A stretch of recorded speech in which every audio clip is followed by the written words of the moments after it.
Turning now to the spike in burnout. A lot of us feel it, right? It's a headline we first saw in the Wall Street Journal, citing a recent survey that found more than 3/4 of American workers surveyed are struggling, up from 55% 6 months earlier. And ABC News medical contributor and emergency medicine doctor, Dr. Darien Sutton, is here with what you need to know. Dr. Sutton, thanks for being here. Good morning.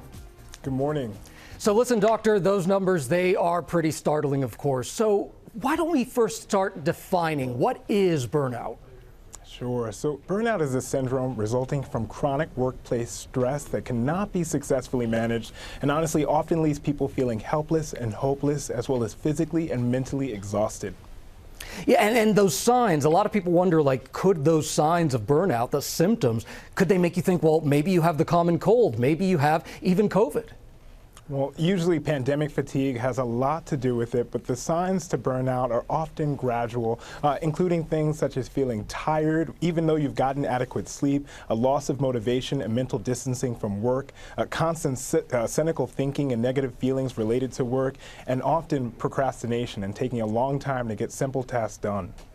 And doctor, this is really something. Burnout can really affect your mental health in the long term, can it?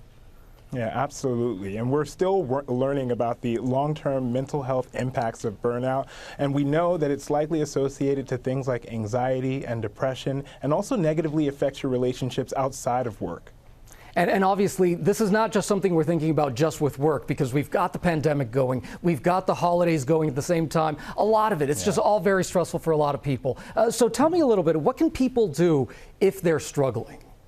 You know, I always say, first off, start with self-care, as sleep, diet, and exercise are often overlooked.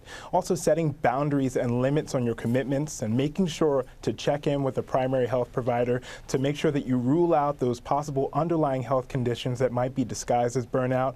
And most importantly, talking to people that you trust, and if needed, seeking out professional help. You know, as a physician, I've experienced burnout in my academic and clinical career, and I'll have to say the most important thing that I learned was that it's okay to ask for help. Yeah, it absolutely is. Dr. Darien Sutton, such a pleasure to have you here. Happy holidays, my friend. You too. All right, thank you so much. Well, hey there, GMA fans. Robin Roberts here. Thanks for checking out our YouTube channel. Lots of great stuff here. So go on, click the subscribe button right over here to get more of awesome videos and content from GMA every day, anytime. We thank you for watching, and we'll see you in the morning on GMA.